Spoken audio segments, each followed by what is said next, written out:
আসসালামু আলাইকুম রহমতুল্লাহ বারকাতুহু। প্রিয় শিক্ষার্থীবৃন্দ, আশা করি তোমরা ভালো আছো।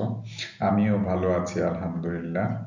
তোমরা জানো আমি একটা বিষয় নিয়ে বিগত কয়েকদিন যাবত তোমাদের সাথে আলোচনা করতেছি। Actually the student who are involve BBA honours, department of accounting, management, marketing and finance, and also who are involved MBA, ICMAB, and CA. It will be helpful for you. And also যারা intermediate পরীক্ষা দিবে, even intermediate প্রথম বর্ষে আছো, তাদের জন্য কিন্তু এটা প্রযোজ্য। শুধু পার্থক্য এতটুকুই, বাংলা ভার্সন এবং ইংলিশ ভার্সন। যারা বাংলায় আছো তারা বাংলায় লিখবে, যারা ইংরেজিতে আছো ইংরেজিতে লিখবে। তো গত ক্লাস নাগাদ আমি আলোচনা করেছিলাম যাদের জন্য যদি কোনো প্রয়োজন হয় অবশ্যই তোমরা এই যে এখানে একটা নাম্বার দেওয়া আছে, এই নাম্বারে যোগাযোগ করবে। For BBA honours MBA HSC সাবজেক্টটা হচ্ছে accounting related, principles of finance. আর এইচএসসিতে যারা আছে তাদের আসলে ফিন্যান্স অ্যান্ড ব্যাংকিংয়ে প্রথম পত্রের জন্য এটা চ্যাপ্টার ক্যাপিটাল বাজেটিং। তো এই ক্যাপিটাল বাজেটিং মানে হচ্ছে মূলধন বাজেটিং প্রণয়ন। এখান থেকে আমরা যেটা আলোচনা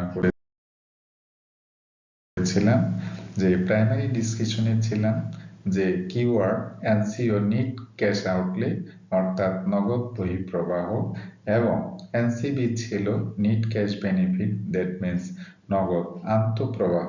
এই সম্পর্কে আমি বিগত দিনে দুটো লেকচার দিয়েছি অলরেডি, সুতরাং আজকে এখানে আমি কোনো সময় ক্ষেপণ করতে চাচ্ছি না। পরবর্তী পেজে খেয়াল করো।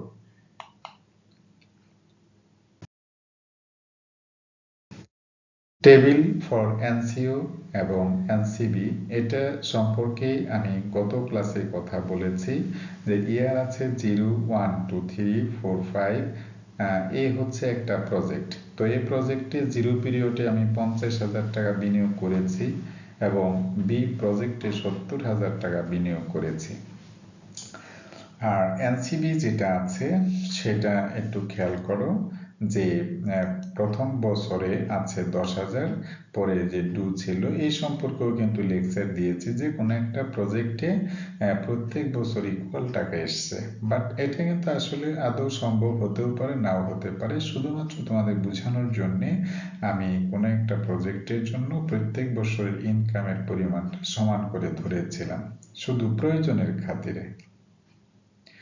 দ্বিতীয় প্রজেক্টের জন্য ভেরিয়েশন এনেছিলাম, অর্থাৎ এক একটা বছরের ইনকাম এক এক রকম এনসিবি। ঠিক আছে, তোমাদের আবারও বলছি এই যে ম্যাথমেটিক্যাল প্রবলেমটা এখানে আমি নিয়েছি খুবই সিম্পল, মানে ভেরি সিম্পল বলা চলে। আমি তোমাদেরকে বলতে চাচ্ছি যে যারা মানে শুরু থেকে ইভেন সহজ থেকে শিখবে, তারা কঠিনের মধ্যে যখন প্রবেশ করবে তখন দেখবে যে এটির উপর দিয়ে যেহেতু যেতে হবে, যে আমার কঠিন কোনো কিছু করতে গেলে আমার সহজের উপর দিয়ে যেতে হবে, এই জন্য আমি একটা ফান্ডামেন্টাল বেসিক নিয়েছি।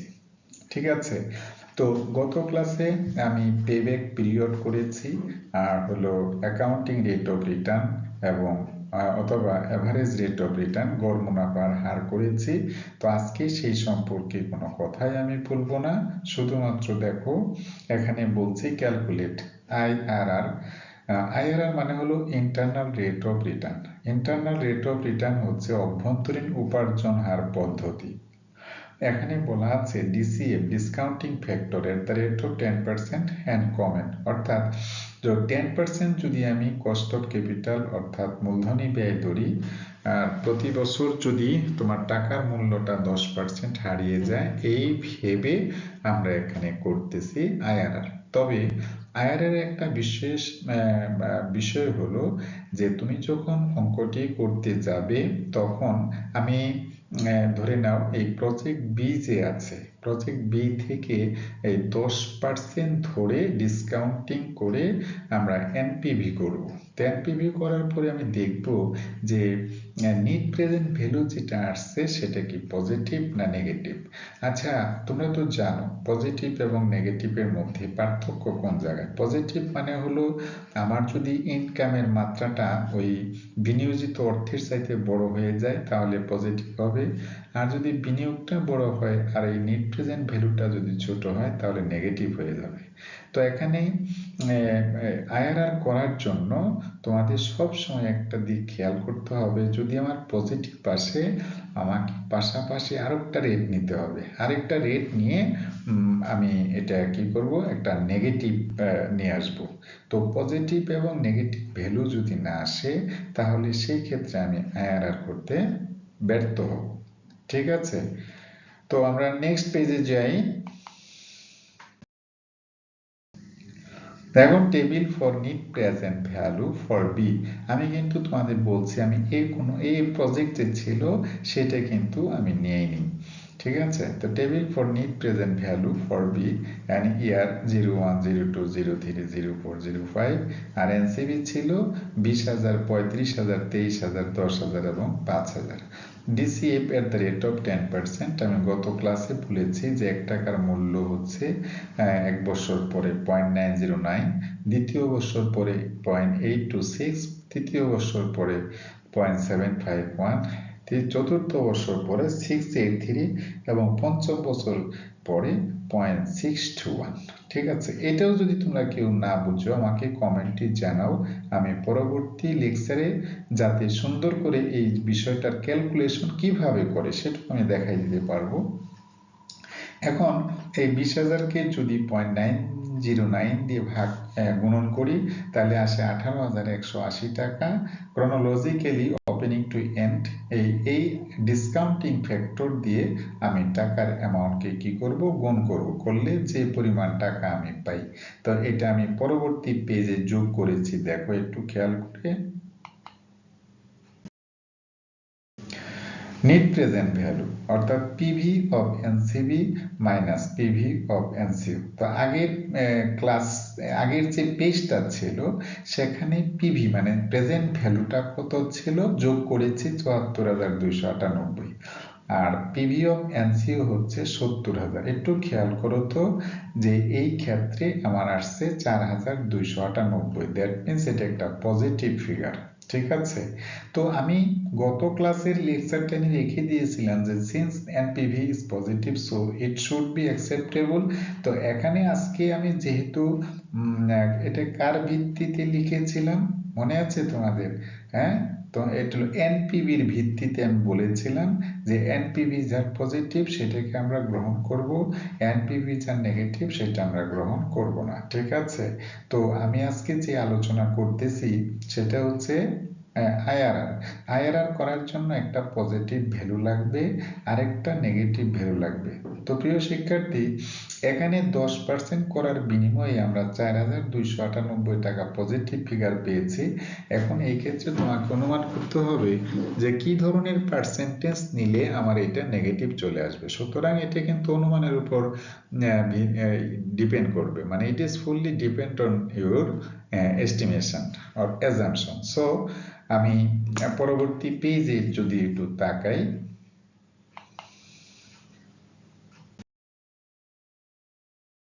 খেয়াল করো table for net present value for B. তো এখানে আমি একটা ফ্যাক্টর নিয়েছি, এটা কিন্তু আমি অনুমান ভিত্তিক নিয়েছি। আচ্ছা, অনুমান ভিত্তিক 15% নিলাম কেন?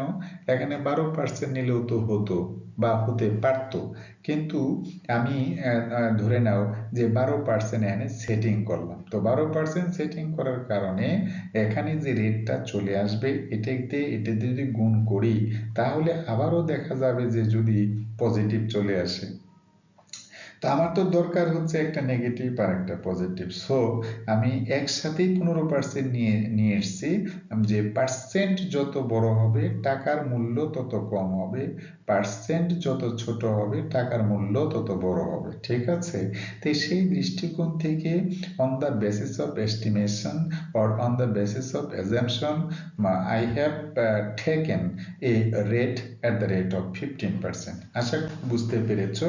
তাহলে 1 ভাগ 1.15 দিয়ে করলে 0.869, পরেরটা হবে 0.756, পরেরটা হবে 0.657, 0.572, 0.497। প্রিয় শিক্ষার্থীবৃন্দ, তোমরা যদি এই বিষয়টা কেউ না বুঝো আমাকে কমেন্টে জানাও, আমি পরবর্তীতে এইটার সম্পর্কে একটা লেকচার রেডি করব, ঠিক আছে? তো এখন এটা দিয়ে এটা আমি গুণ করলাম, এটা দিয়ে এটা গুণ করলাম, এটা দিয়ে এটা, মানে প্রত্যেকটা ডিসকাউন্টিং ফ্যাক্টরের সাথে আমার এনসিবির পরিমাণ দিয়ে গুণ করেছি। গুণ করার পরে দেখি যে আমার রেজাল্টটা কত হয়েছে। দেখো NPV, PV of NCB minus PV of NCO, অর্থাৎ এই জায়গায় যোগ করলে আমি দেখতে পেয়েছি যে ৬৭,১৫৬ টাকা আসে। তা আমার এটার নাম হচ্ছে এনসিবির পিভি। তো এনসিবির পিভি আর এটা হলো এনসিওর পিভি, এটার দুইটার ডিফারেন্স কত আসছে? ২,৮৪৪ টাকা। বাট এটা হচ্ছে নেগেটিভ ফিগার, কারণ আমি বিনিয়োগ যতটুকু করেছি তার সাথে কম টাকা আসছে। তা আমি একটা নেগেটিভ ফিগার পেয়ে গেলাম, আর আগের যেটা পেয়েছি সেটা পজিটিভ ফিগার পেয়েছি। এখন এই নেগেটিভ এবং পজিটিভ দিয়ে আমরা কি করব? আইআরআর বের করব। খেয়াল করো,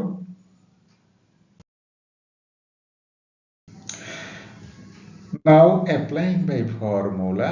তো এখানে আইআরআর যে ফর্মুলাটা আছে এ প্লাস উপরে হচ্ছে সি, নিচে C minus D into B minus A. প্রিয় শিক্ষার্থীবৃন্দ, এই বিষয়টা যদি তুমি বুঝতে পারো তাহলে কোনো ঘটনাই নয়। এ মানে হচ্ছে ছোট রেট, মানে ওই যে আমি ডিসকাউন্টিং ফ্যাক্টর করতে যাই ছোট রেট 10%-এর ক্ষেত্রে করেছি, এ মানে হচ্ছে 10%, তার মানে ছোট রেট, লোয়ার রেট, ঠিক আছে? আর সি মানে হচ্ছে এনপিভি অফ, এই যে লোয়ার রেটে যে এনপিভি করেছিলাম সেটা 4,298 টাকা, পজিটিভ ফিগার ছিল। আর ডি মানে হলো এনপিভি অফ, কি বলো, এনপিভি হায়ার রেট, হায়ার রেটের এনপিভি হচ্ছে আমার নেগেটিভ আসছিল। আর এই বি মানে হায়ার রেট, ঠিক আছে? এখন এই ফিগারগুলোর ভ্যালু যদি আমি বসাই তাহলে আমার ভ্যালুটা পাওয়া যাবে, বা আইআরআরটা আমরা পেয়ে যাব। তো পরবর্তী পেজে একটু খেয়াল করি।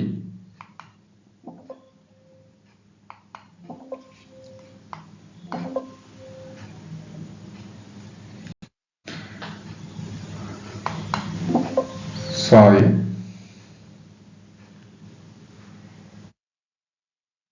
এখানেই শেষ করতে হচ্ছে, এই ভ্যালুটা শেষ করতে। প্রিয় শিক্ষার্থী, তোমাদের যদি ভালো লাগে অবশ্যই লাইক কমেন্ট শেয়ার করবে। I am very sorry for that. এখানে তোমরা শুধু এই ভ্যালুটা বসিয়ে দিবে, বসানোর পরে যা হবে সেটাই হচ্ছে তোমার আইআরআর রেট। ততক্ষণ যে যেখানে আছো ভালো থাকো, সুস্থ থাকো এবং নিরাপদে থাকো। আসসালামু আলাইকুম ওয়া রাহমাতুল্লাহ ওয়া বারাকাতুহু।